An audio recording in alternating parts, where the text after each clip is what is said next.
Hey everyone, I'm Anime Octopus, and welcome back to my YouTube channel. Today, we're diving into part 3 of our fanfic series, What If Naruko Kept Her Sharingan Hidden? Just a quick disclaimer, all content on this channel is meant for entertainment and discussion purposes only. I do not own any of the anime footage used in my videos, full credit goes to the original creators and copyright holders. Alright, let's jump right in. Zabuza declared, Kirigakure no Jutsu.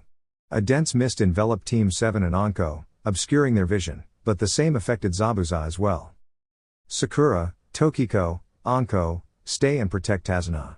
Naruko and Sasuke will handle this, Kakashi instructed. Suddenly, Kakashi activated her Sharingan, spotting several concentrated chakra forms shaped like human figures. Anko sat down, a playful grin spreading across her face. Those two are in for quite a challenge, if only I had popcorn. Wait. I do. She opened a fresh bag of popcorn and offered some to Tazuna, who accepted it gratefully. Go ahead, Sasuke. The Jonin prompted. Okay. Replied the last loyal Uchiha. She drew 2 kunai from her pouch and began engaging the Zabuza clones. Well, the determined Uchiha moves quickly. Haku, why don't you test her speed? Zabuza said. The foe hunter ninja nodded silently, clashing with Sasuke. They exchanged a series of swift attacks until they reached a standstill. You're at a standstill. What? We're equal right now. True, but the environment favors me. The water around us and the fact that your hands are occupied give me an advantage, Haku explained calmly, performing a series of hand signs. Suten, Senshatsu Shishu. She called, stamping her foot. Water surged around Sasuke and Haku. Remember my training, focus my chakra and channel it through my feet. Sasuke thought. The water needles darted, but Haku skillfully avoided them. Sasuke appeared behind her, you might be quick, but I'll keep challenging your speed from now on. Haku lunged at Sasuke, but she dodged and countered, exchanging blows with skillful precision. Zabuza whispered, keep moving, Naruko, stalling won't help. Flashback, Thursday night. Naruko, hooded and cloaked, shadowed a figure toward Gato's hideout. Holding one of Larxine's knives for caution, she silently slipped into Zabuza's quarters. Zabuza-san, are you awake? Naruko whispered. Don't move, came a soft feminine voice. Haku appeared with a senbon at the ready. I come in peace, Naruko said. I am not here for peace if you have a weapon, Haku replied. Naruko explained, I only came to ensure things remain orderly. I've observed Gato planning something unwise. I can assist without causing harm. Zabuza considered the plan. Together, they coordinated a strategy where Naruko would protect the village and allies while remaining discreet.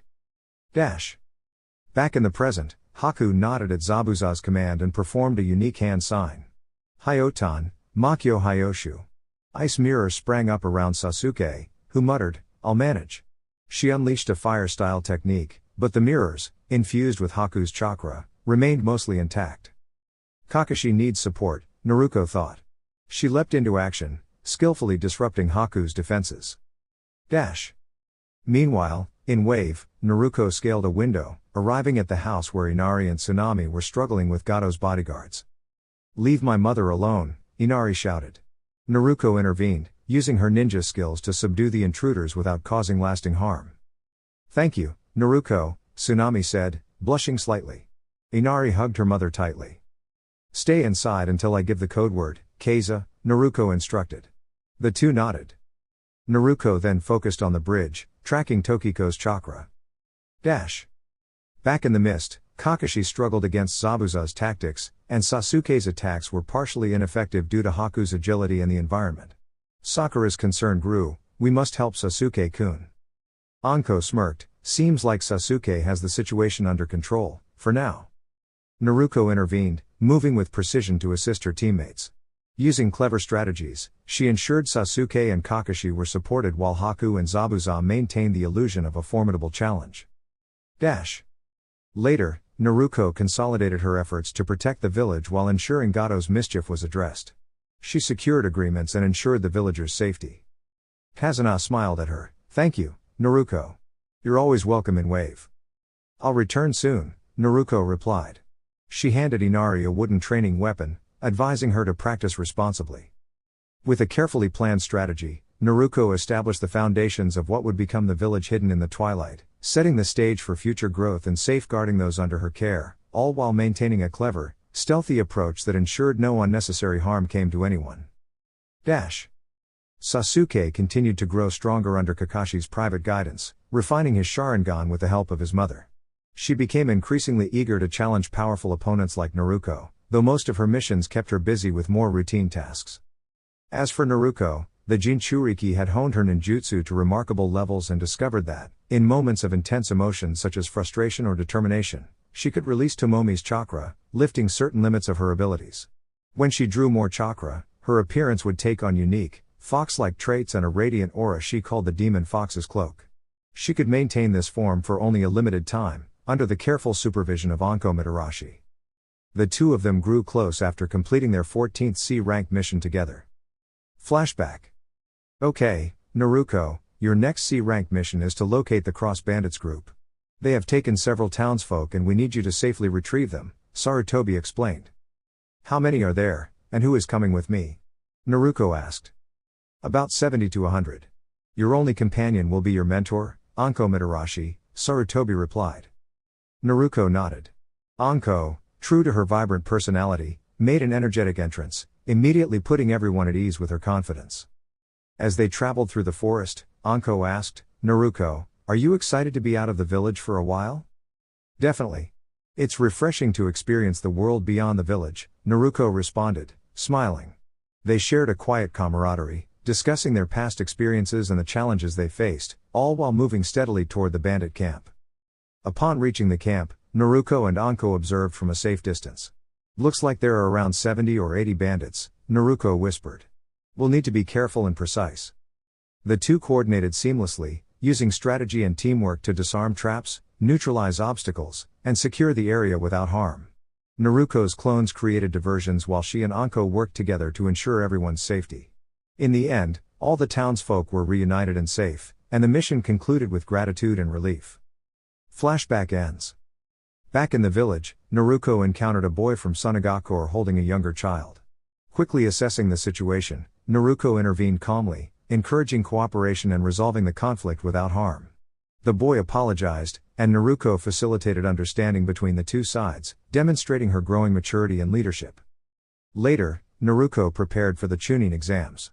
She gathered her team, Ayane, Ami, and her self-forming team Outcast, and discussed their strengths and weaknesses, creating a balanced and capable group.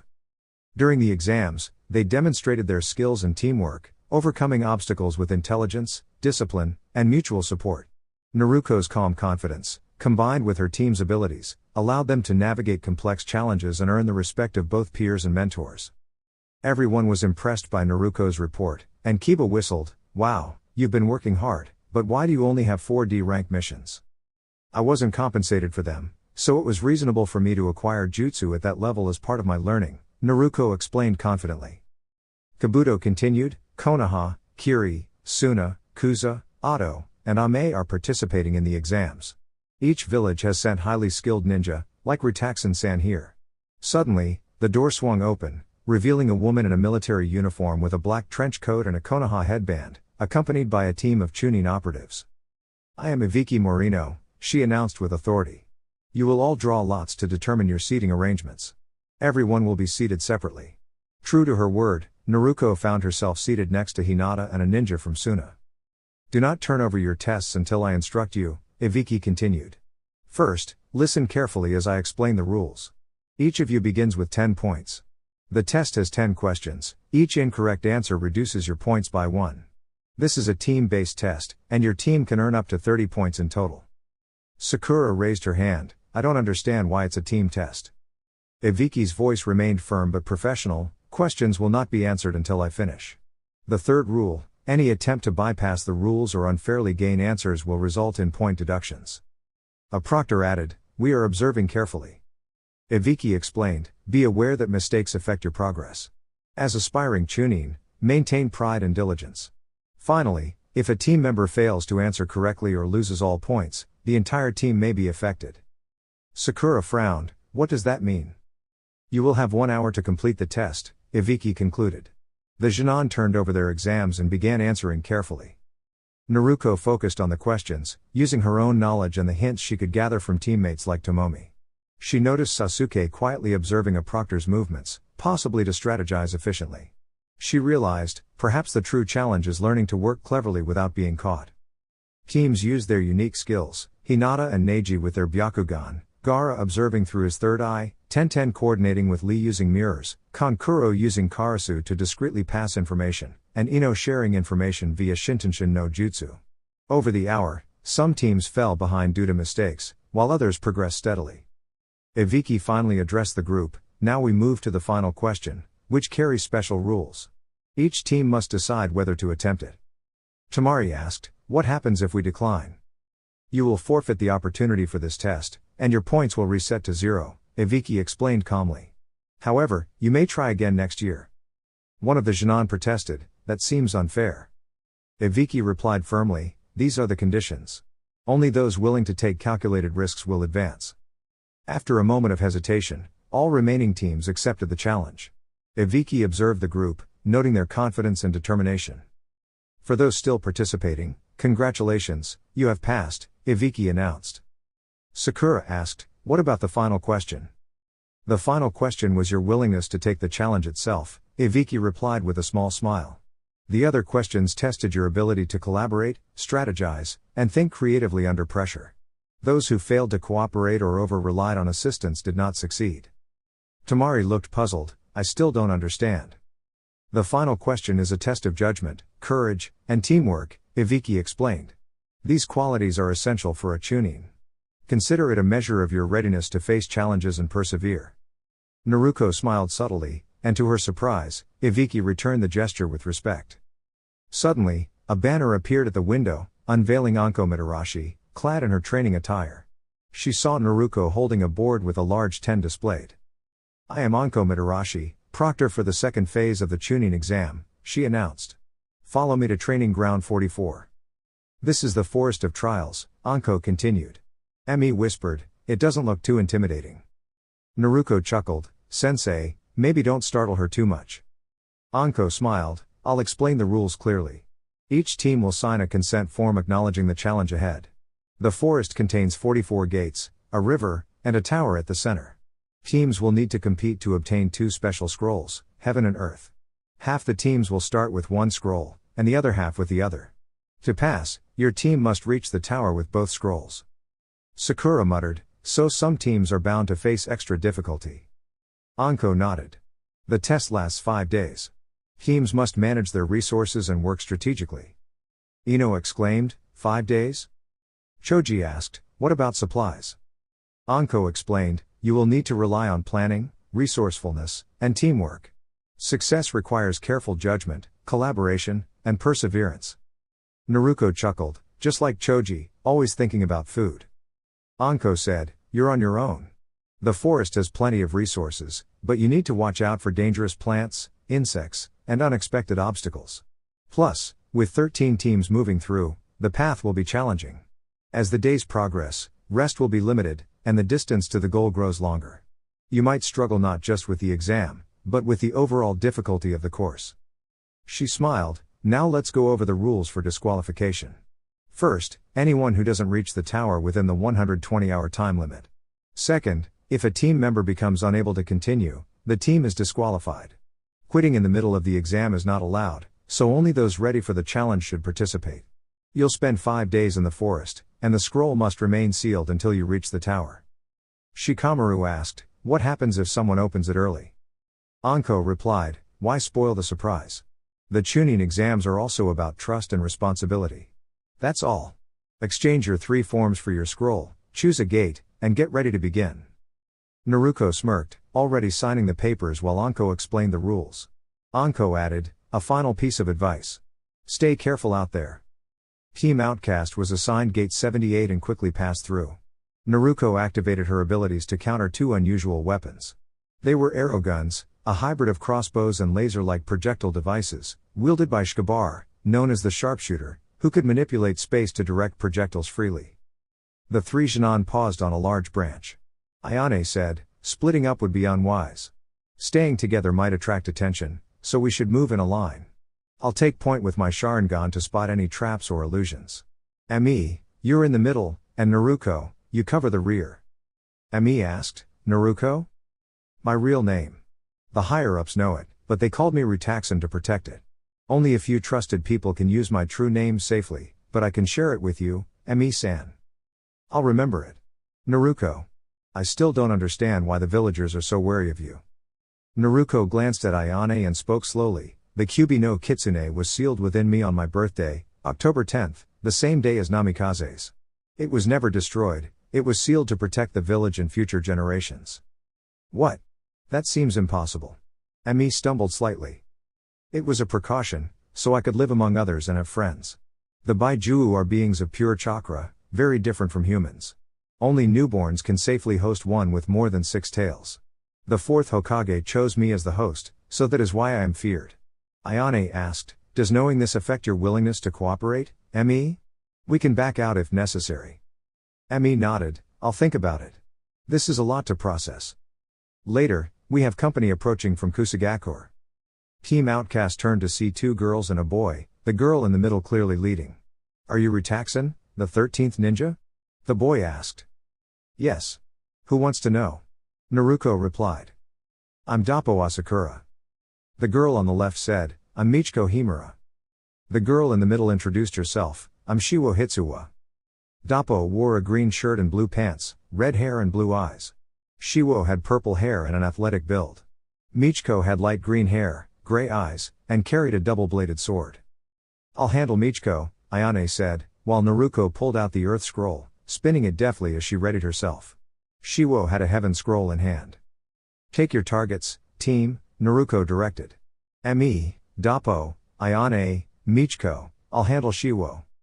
Ayane and Michiko clashed, their blades meeting as each tested the other's skill. You're talented. Who taught you? Michiko asked.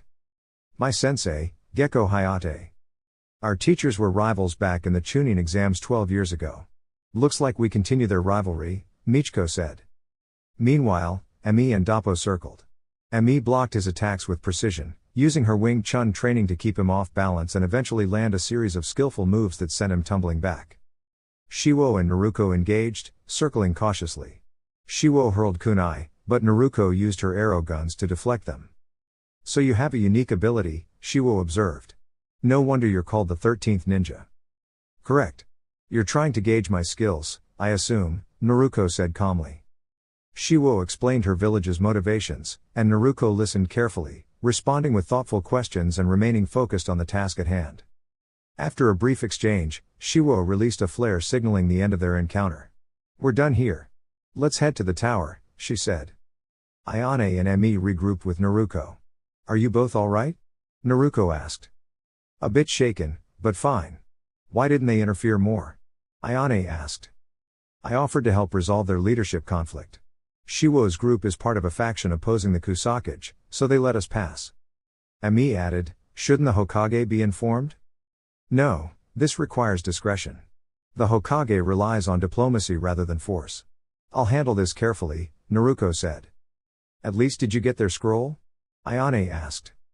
Yes, they had an extra set ready, Naruko replied. Great, now let's move to the tower, Me said. The trio continued through the forest for hours until they reached the tower, entering an empty room adorned with a plaque bearing a quote from the 3rd Hokage. Me said, Earth and Heaven. Perhaps we should open the scrolls now. Good idea. We've reached the final step, Ayane replied. Naruko carefully took out the scrolls and handed them to the 2 girls. They gently unrolled them and saw the kanji for person. Naruko recognized it immediately and said, be careful. These are summoning scrolls. Ayane and Me quickly set the scrolls aside, and a sudden plume of smoke appeared, revealing a Chunin. The Chunin lunged toward Naruko, who skillfully used her spatial ability from Shikabar to gracefully evade the attack. Stay back. Don't interfere. Naruko called, activating a new technique. From her sleeves, 4 kunai appeared, which she held delicately between her fingers. Food, summoned by Larxene, the swift nymph. She was the fastest member of the organization and incredibly precise with her techniques. I wish I could meet her to exchange strategies, but that's not possible now. And who are you? I'm Tsubaki, the Chunin replied. I still don't quite recognize you, Naruko said thoughtfully. I was Mizuki's fiancé until.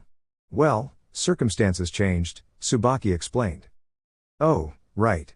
Iruka-sensei mentioned you. I suppose you seek some kind of challenge? Tsubaki gave a determined nod. Exactly. Understood. But I won't back down, and since you approached me so boldly, Naruko declared. She focused, channeling her chakra into a dazzling technique. A brilliant surge of lightning arced around Tsubaki, which she skillfully countered with the kunai in her hands, creating a spectacular display of skill and agility. That's settled. Let's move, Naruko said confidently to her teammates. Ayane looked at ME, who was wide-eyed. Naruko has faced countless challenges since she was young, and her abilities have always made her a force to be respected. When someone underestimates her or tries to intimidate her, she handles it with cleverness and precision. I just hope I never get in the way when she's focused. Dear YouTube family. This is all for now. If you enjoyed this journey, don't forget to like, share, and subscribe. Your support keeps the adventure going. Stay curious, stay awesome. Anime Octopus.